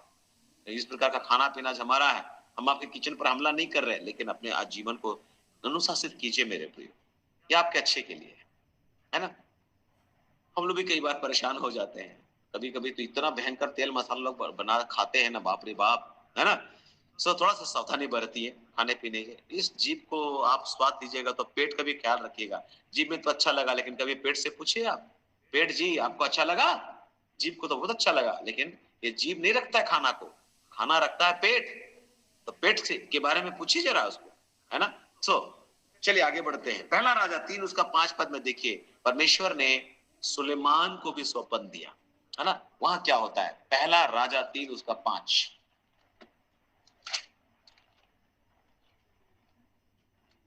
गिबोन में यहोवा ने रात को स्वप्न के द्वारा सुलेमान को दर्शन देकर कहा, जो कुछ तू चाहे कि मैं तुझे दूं वह मांग। सपना में परमेश्वर उसको बोल रहा है कि तुमको जो चाहिए ना मांगो, तुमको जो चाहिए क्या करो, मांगो। तो उसने क्या मांगा, बुद्धि मांग। ये बात परमेश्वर ने दर्शन में नहीं बोला था, ये बात परमेश्वर स्वप्न में बोला था, और वो बात हकीकत निकली। परमेश्वर ने सपने में बातचीत की थी और वो सच निकला। ये आध्यात्मिक स्वप्न है। और स्वप्न में ही उसने क्या मांगा, बुद्धि मांगा, है ना। हम लोग यहाँ पर इस बात को देखते हैं कि सपने में परमेश्वर ने सुलेमान से बातचीत की, है ना, सुलेमान से बातचीत की, और कि जो तू मांगना चाहता है उसे मांग। तब सुलेमान सपने में ही क्या बोलता है कि तू अपने दास मेरे पिता दाऊद पर बड़ी करुणा करता रहा, क्योंकि वह अपने को तेरे सम्मुख जानकर तेरे साथ सच्चाई और धर्म और मन की सदाई से चलता रहा, और तूने यहाँ तक उसको करुणा की थी कि उसे उसकी गद्दी पर विराजने वाला एक पुत्र दिया है, जैसा कि आज वर्तमान है। और आगे चल करके आप देखिएगा तो बाद में बोलता है कि प्रभु मुझे ना तो धन चाहिए, ना दीर्घायु चाहिए, ना हम शत्रु का विनाश मांग रहे हैं, हमको बस बुद्धि दे दीजिए, हमको खाली बुद्धि दे दीजिए। ये है सुलेमान की प्रार्थना। स्वप्न के द्वारा परमेश्वर उसको बोला, क्या मांगना चाहते हो सुलेमान, मांगो। और उसने अपनी बात रखी, प्रभु मुझे ना दीर्घायु चाहिए, ना तो मुझे धन संपत्ति चाहिए, ना तो शत्रु का विनाश चाहिए, बस मुझे बुद्धि दे दीजिए। आपको अगर सपना में कभी ऐसा आ जाएगा तो बड़ा बड़ा सपना, बड़े बड़े सपना पालिए, बिल्डिंग देखिए, कार देखिए, घोड़ा देखिए, गाड़ी देखिए। कभी कभी ये देखे कि प्रभु बुद्धि दे दे। स्वप्न में बोलिए, प्रभु बस बुद्धि चाहिए, बुद्धि होगा सब होगा। बुद्धि से सारा चीज जुटा सकते हैं मेरे प्रियो। दानियल 2 का 4। आप एक राजा का सपना को देखिए, एक दुष्ट राजा भी है, ये अन्य जाति राजा है, मूर्ति पूजक राजा है। और उस सपने में क्या होता है, परमेश्वर दानियल 2 अध्याय में परमेश्वर इस स्वप्न के द्वारा दुनिया के भविष्य को और भविष्य में आने वाले राज्यों और इजराइल राष्ट्र से संबंधित बातों को इस सपने के द्वारा परमेश्वर ने बताया, और इस सपने का भेद खोला दानियल ने, है ना। तो कसदियों के राजा अर्थात बेबीलोन का जो राजा था नबूकदनेस्सर, इसको जो स्वप्न आया, और इस स्वप्न में दुनिया में आने वाले समय में कौन सा राज्य पहले होगा, उसके बाद कौन सा राज्य होगा, और इजराइल के संबंध में क्या कुछ होने वाला है, परमेश्वर ने स्वप्न के द्वारा नबूकदनेस्सर को पहले ही से अपना प्लान बता दिया। लेकिन नबूकदनेस्सर राजा को नहीं समझ में आया। इस भेद को प्रकट किया दानियल ने। हालेलुया। क्योंकि उसको इस बात का वरदान मिला था, यूसुफ को वरदान मिला था, दानियल को वरदान मिला था। सबको वरदान नहीं होता है, इसलिए अपने सपने सबको मत बताइएगा, है ना।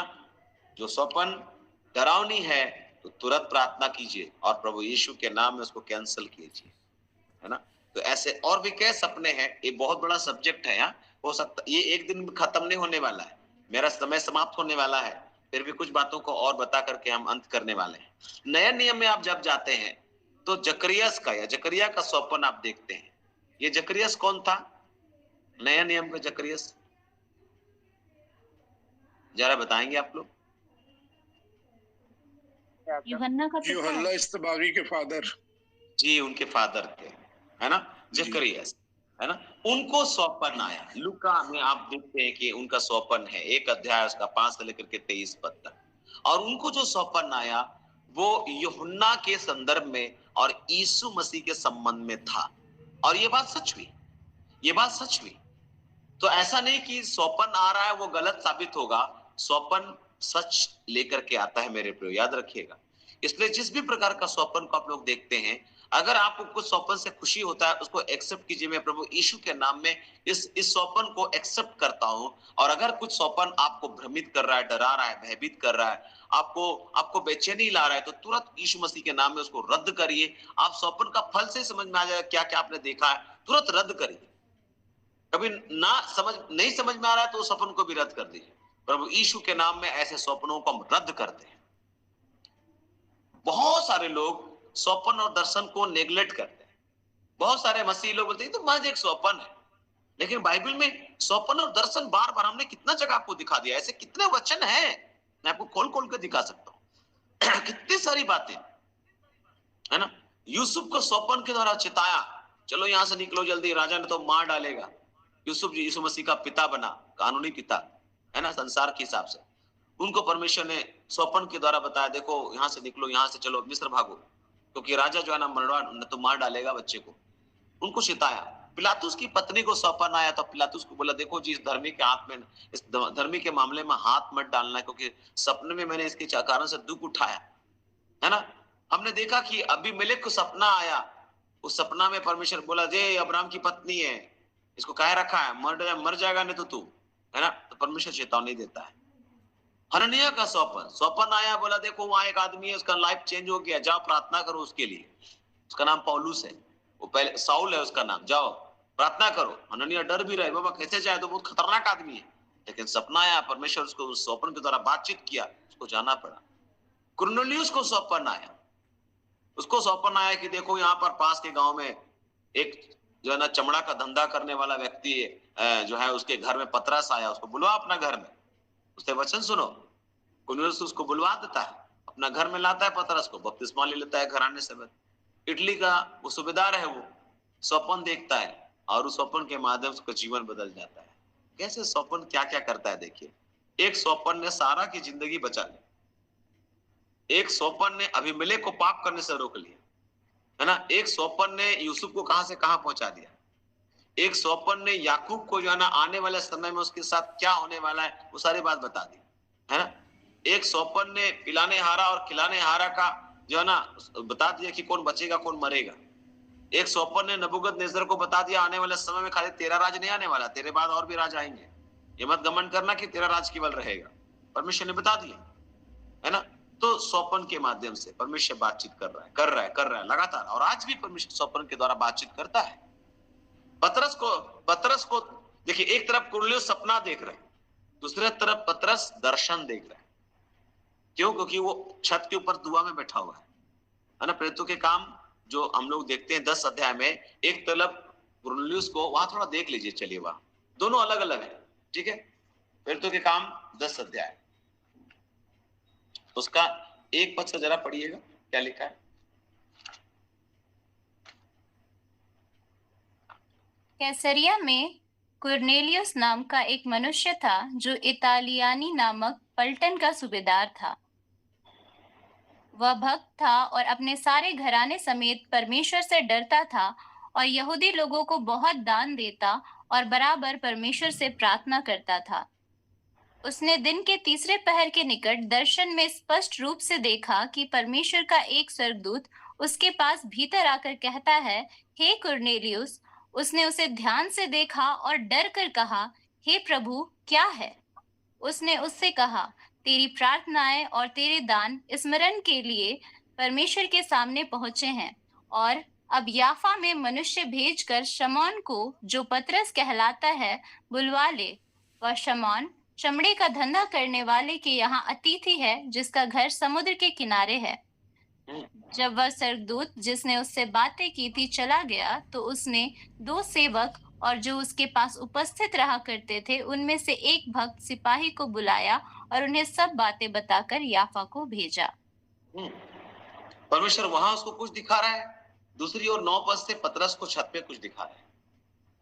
कुरनेलियुस के लिए ऐसा सपना आ रहा है, ऐसा दर्शन आ रहा है कि चादर उतरा है और उसके ऊपर में हर प्रकार के चौपाए, रेंगने वाले जंतु, आकाश के पक्षी, और पतरस को बोला उठो और मार के खाओ।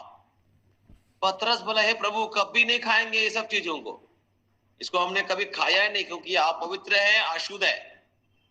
दूसरी बात सुनाई दिया, जिसको मैंने स्तुत ठहराया उसे तुम अशुद्ध मत कहो।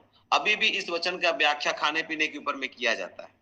अभी भी कुछ लोग जब प्रचार करते हैं तो बोलता है कि नए नियम में सब चीजों को शुद्ध ठहरा दिया गया।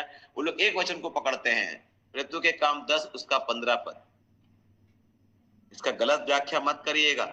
परमेश्वर ने खाने पीने के ऊपर में दर्शन नहीं दिखाया है। उस पूरा चैप्टर को समझिए।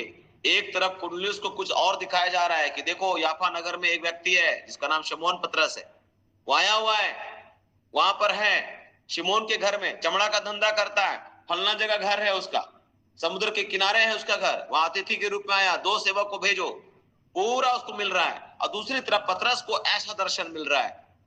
तो इसका गलत अर्थ मत लगाइएगा, कभी भी इसका गलत व्याख्या नहीं करना चाहिए। कैसे इंटरप्रेट कर रहे हैं कुछ लोग, थोड़ा नोटिस कीजिएगा, है ना।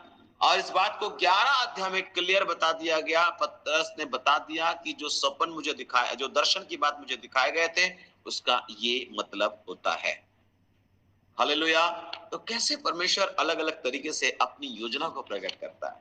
कुरनेलियुस के लिए परमेश्वर के पास एक योजना थी और उसको दिखाया, क्योंकि पतरस उस समय तक ना बड़ी रूढ़िवादी था। आपको मालूम हो कि पतरस यहूदियों को छोड़कर के किसी के पास जाकर के प्रचार नहीं करता था। गैर यहूदियों के पास वो जाने के लिए बिल्कुल तैयार नहीं था। उसको लगता था कि ये जो बातें ये केवल यहूदियों के लिए है, गैर यहूदी के पास नहीं जाना है। परमेश्वर ने इस दर्शन के माध्यम से उसको ये बता दिया कि अन्य लोगों के लिए भी द्वार खुला हुआ है। और जब कुरनेलियुस के घर गया और वहां वो लोग आत्मा से भर गए, तब जाके इसको लगा बाप रे, पवित्र आत्मा इनके लिए भी है। हाँ, पवित्र आत्मा सबके लिए है। परमेश्वर किसी देश, जाति, रंग, रूप के आधार पर काम नहीं करता है। भारत में अपना ईश्वर है, पाकिस्तान के पास अपना ईश्वर हो सकता है, जापान के पास अपना ईश्वर है, चीन के पास अपना ईश्वर है। सब लोगों ने ईश्वर का सीमाना बांध करके रखा हुआ है। हम भारतीय लोग तो कुछ ज्यादा ही, हम लोग अपने को लगता है कि नहीं, हमारा इंडिया का परमेश्वर, और जिस परमेश्वर की हम आराधना करते हैं मेरे प्रिय, वो ब्रह्मांड का परमेश्वर है, वो वर्ल्ड का परमेश्वर है, वो विश्वव्यापी है, वो ग्लोबल परमेश्वर है। वो किसी एक देश का नहीं है, किसी एक जाति का नहीं है, किसी एक रंग का नहीं है, किसी एक रूप का नहीं है, किसी एक भाग का नहीं, किसी वो परिवार का नहीं है, किसी एक जाति का नहीं, किसी एक कुल का नहीं है, वो हम सब का है। हालेलुया। कितना धन्य परमेश्वर की आराधना करते हैं। लेकिन अफसोस आज भी हमारे देश में मेरा परमेश्वर, इसका परमेश्वर, वो विदेशी है तो देसी है, ये सारी चीजें चल रही है मेरे प्रियो। परमेश्वर ने बता दिया पतरस को, पतरस ये भेदभाव मत करो। तुमको क्या लगता है कि ये बातें केवल यहूदियों के लिए नहीं, जगत से, परमेश्वर ने जगत से ऐसा प्रेम किया। यूहन्ना को बता दिया, यूहन्ना को सबसे अधिक प्रकाशन था मेरे प्रियो इस बात में। यूहन्ना बहुत खास चेला में से एक चेला था। यूहन्ना जो है ना, यीशु मसीह का सीने के ऊपर में सर रख करके सोने वाला व्यक्ति था। परमेश्वर ने इसलिए उसको बहुत सारी चीजें प्रकट की उसके ऊपर में। वो मरा भी नहीं, उसको मार डालने की योजना रखी गई, लेकिन वो मरा भी नहीं। अंततः उसको काला पानी की सजा हुई और वहां पतमुस नाम टापू में उसको परमेश्वर ने पूरा भविष्य बता दिया, क्या होने वाला। प्रकाशित वाक्य उसने लिख डाला। ये अद्भुत बात है मेरे प्रियो। यूहन्ना को इतना अधिक प्रकाशन था कि उसके पास फुर्सत नहीं था कि यीशु मसीह का जन्म का विवरण दे, यीशु का मृत्यु का विवरण दे, उतना फुर्सत नहीं था। इसलिए सीधा उसका प्रकाशन, उसका वचन आदि में वचन था, वचन परमेश्वर के साथ था, वहां से शुरुआत होती है। मती कुछ कहानी बयां कर रहा है, लूका कुछ कहानी बयां कर रहा है और मरकुस कुछ बातों को बता रहा है, लेकिन यूहन्ना कुछ अलग बात को बता रहा है।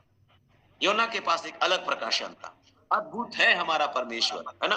तो इस प्रकार से हम कई चीजों को हम लोग देख सकते हैं। पौलुस को भी दर्शन दिखाया गया, परमेश्वर ने कई मौके पर उसको दर्शन दिए। प्रेरितों के काम 16 अध्याय, 18 अध्याय, 12 अध्याय, इन सारे अध्यायों में जब आप जाइएगा तो आप इस बात को पाएंगे मेरे प्रियो। मैं एक बार फिर से बताना चाहता हूं कि स्वप्न और दर्शन संवाद का एक मार्ग है, इसके द्वारा परमेश्वर हमसे बात करता है। लेकिन जब हमें कोई निर्णय लेना होता है तो मैं आपको हमेशा बताना चाहूंगा कि हमारा पहला पड़ाव हमेशा बाइबल होना चाहिए, कोई सपना नहीं। परमेश्वर कभी कभी व्यक्तिगत भविष्य के बारे में बताने के लिए जो है स्वप्न का इस्तेमाल करते हैं। हमारे व्यक्तिगत भविष्य के बारे में बताने के लिए परमेश्वर कई बार स्वप्न का इस्तेमाल करते हैं, और कभी कभी हमें प्रोत्साहित करने के लिए सपनों का परमेश्वर जो है उपयोग करते हैं। याद रखिएगा, परमेश्वर कई बार स्वप्न और दर्शन के द्वारा हमें चेतावनी देना चाहते हैं, गलत काम से हमें फिरने के लिए वो प्रेरित करना चाहते हैं, अभिमान से दूर रहने के लिए हमको वो स्वप्न दर्शन देते हैं, मृत्यु से बचाने के लिए, खतरे से बचाने के लिए। लेकिन एक बात याद रखिएगा, आजकल सपना और दर्शन देखने वाला लोग भी बहुत बढ़ गया है। हर एक पर विश्वास मत कर लीजिएगा, है ना, सावधान। आजकल स्वप्न और दर्शन देखने वाले बहुत हो गए हैं, इसलिए ऐसे स्वप्न और दर्शन की बातें बता बता करके कोई आपको भ्रमित ना करे। इसलिए एक संदर्भ, इसको नोट डाउन कर लीजिएगा और इसको याद रखिएगा। ये जगह वचन है यिर्मयाह 23 अध्याय उसका 25 पद से आगे आप देखिएगा। इसको पढ़ करके हम अपने संदेश को आज के लिए विराम देना चाहते हैं। देखिएगा यहाँ क्या लिखा है, यिर्मयाह 23 अध्याय और उसका 25 पद से कुछ पदों को हम लोग पढ़ते हैं। 32 पद तक है लेकिन कुछ पदों को हम लोग पढ़ेंगे। जी देखते हैं क्या लिखा हुआ है। मैंने इन भविष्यद्वक्ताओं की बातें भी सुनी हैं जो मेरे नाम से यह कहकर झूठी भविष्यवाणी करते हैं, मैंने स्वप्न देखा है। स्वप्न जो भविष्यद्वक्ता झूठ मूठ भविष्यवाणी करते और अपने मन ही के छल के भविष्यद्वक्ता हैं, यह बात कब तक उनके मन में समाई रहेगी? जैसे मेरी प्रजा के लोगों के पुरखा मेरा नाम भूलकर बाल का नाम लेने लगे थे, वैसे ही अब ये भविष्यद्वक्ता उन्हें अपने अपने स्वप्न बता बता कर मेरा नाम भुलाना चाहते हैं। यदि किसी भविष्यद्वक्ता ने स्वप्न देखा हो तो वह उसे बताए, परंतु जिस किसी ने मेरा वचन सुना हो तो वह मेरा वचन सच्चाई से सुनाए। यहोवा की यह वाणी है, कहाँ भूसा और कहाँ गेहूं। यहोवा की यह भी वाणी है, क्या मेरा वचन आग सा नहीं है? फिर क्या वह ऐसा हथौड़ा नहीं जो पत्थर को फोड़ डाले? यहोवा की यह वाणी है, देखो जो भविष्यद्वक्ता मेरे वचन दूसरों से चुरा चुरा कर बोलते हैं, मैं उनके विरुद्ध हूँ। फिर यहोवा की यह भी वाणी है कि जो भविष्यद्वक्ता उसकी यह वाणी है ऐसी झूठी वाणी कहकर अपनी अपनी जीभ हिलाते हैं, मैं उनके भी विरुद्ध हूँ। यहोवा की यह भी वाणी है कि जो बिना मेरे भेजे या बिना मेरी आज्ञा पाए स्वप्न देखने का झूठा दावा करके भविष्यवाणी करते हैं और उसका वर्णन करके मेरी प्रजा को झूठे घमंड में आकर भरमाते हैं, उनके भी मैं विरुद्ध हूँ और उनसे मेरी प्रजा के लोगों का कुछ लाभ ना होगा। आज देख सकते हैं इतने भविष्यवक्ता खड़े हो गए हैं, देश उलट पुलट हो जाना चाहिए था। लोग ऐसा ही सुनना चाहते हैं। मैं आज बता रहा था कुछ लोगों को कि कुछ लोग मुझे फोन किए कि आपको मैं प्रचार के लिए बुलाना चाहता हूं, लेकिन क्या आप भविष्यवाणी करते हैं? मैं तो प्रचार करता हूं, वचन प्रचार करता हूं, भविष्यवाणी नहीं करते, तो मुझे नहीं बुलाया गया, है ना। कुछ जगह में भविष्यवक्ताओं को ज्यादा बुलाया जा रहा है, प्रॉफिट लोग ज्यादा हो गए हैं।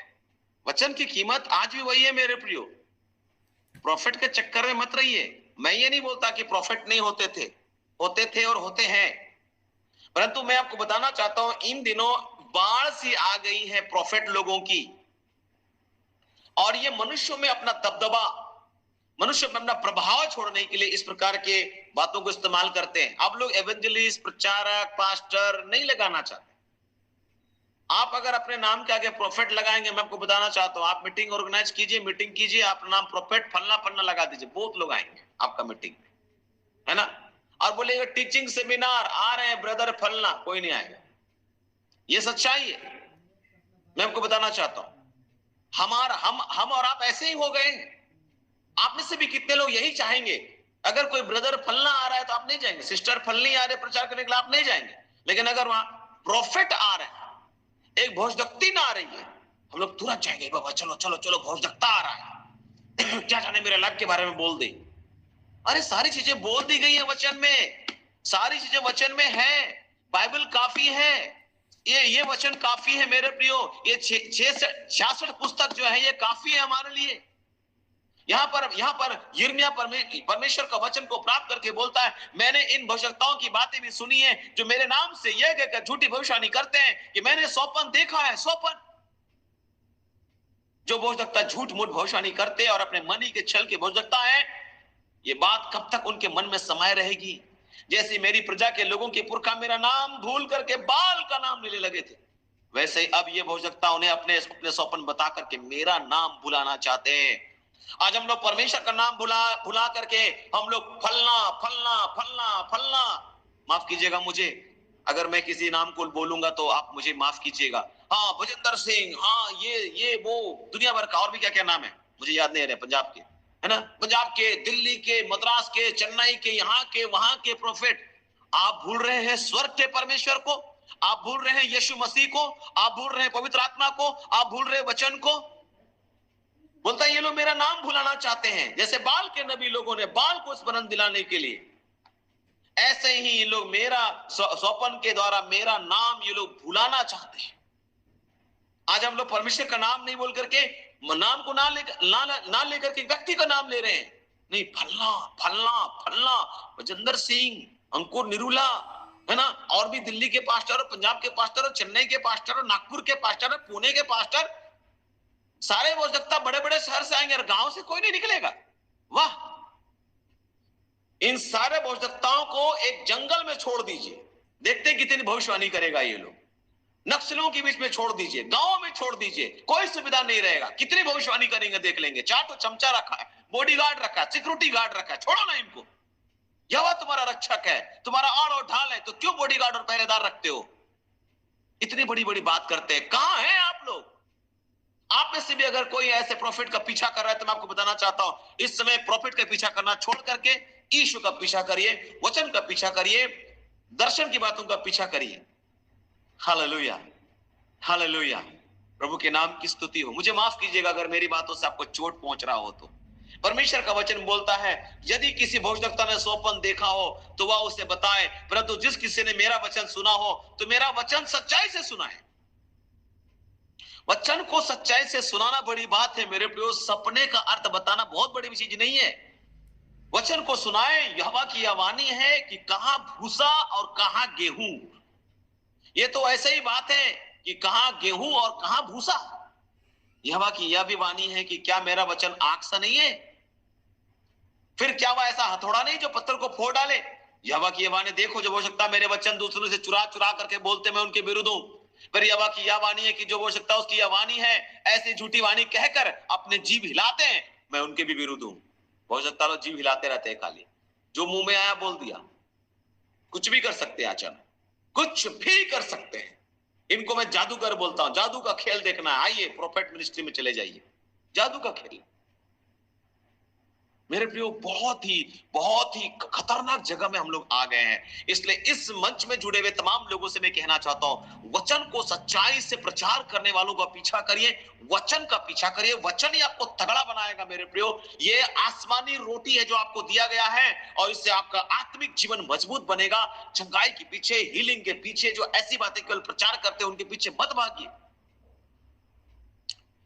परमेश्वर वचन बोलता है, यहोवा की यह भी वाणी है कि जो बिना मेरे भेजे या बिना मेरी आज्ञा पाए सोपन देखने का झूठा दावा करके भविष्यवाणी करते हैं, उसका वर्णन करके मेरी प्रजा को झूठे घमंड में आकर भरमाते हैं, उनको उनके भी मैं विरुद्ध हूं और उनसे मेरी प्रजा के लोगों को कुछ लाभ नहीं होगा। कोई फायदा नहीं होगा आपको, कोई फायदा नहीं। वचन आपको फायदा दिलाएगा।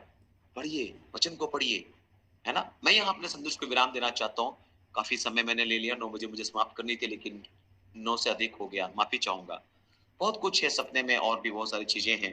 मैं इसको थोड़ा अध्ययन कर रहा था, रिसर्च कर रहा था थोड़ी सारी बातों को, और उसके आधार से मैंने आपके सामने इस बात को रखा है। आशा करता हूँ कि आप आज के संदेश से आशीषित हुए हैं। आपने कुछ बातों को समझ लिया होगा कि सपना क्या है और दर्शन क्या है ना। सपना बंद आंखों से देखा जाता है और दर्शन खुली आंखों से। परमेश्वर ने स्वप्न के द्वारा भविष्य की योजनाओं को, स्वप्न दर्शन दोनों के माध्यम से परमेश्वर ने भविष्य की योजनाओं को प्रकट किया, भविष्य की योजनाओं को बढ़ाने का काम किया। इसके द्वारा चेतावनी दिया लोगों को कई बार उनको करना क्या है। दर्शन के द्वारा परमेश्वर ने भविष्य बताया। कई बार स्वप्न और दर्शन के द्वारा गलत कामों से फिरने की आज्ञा परमेश्वर ने दिया, अभिमान से दूर रहने के लिए परमेश्वर ने आज्ञा दिया, मृत्यु से बचाने के लिए परमेश्वर ने जो स्वप्न और दर्शन का इस्तेमाल किया, खतरे से बचाने के लिए परमेश्वर ने कई बार इसका इस्तेमाल किया, है ना। तो और दर्शन एक खास कार्य होता है, एक लक्ष्य होता है, एक जिम्मेदारी होता है जो परमेश्वर हमको देता है। दर्शन विशेष अभिप्राय से दिए जाते हैं। अपने सपने सबको मत बताइए। सपने का बताने वाला का भी एक वरदान होता है। यहाँ मैं अपने संदेश को आज के लिए विराम देना चाहता हूँ। प्रभु ने चाहा तो फिर एक बार जरूर इस माध्यम से आपसे हमारी मुलाकात होगी। तब तक के लिए पास्टर सॉल को इजाजत दीजिएगा। सबको मेरा जय मसीह, प्रेज द लॉर्ड, शालोम। आज की रात्रि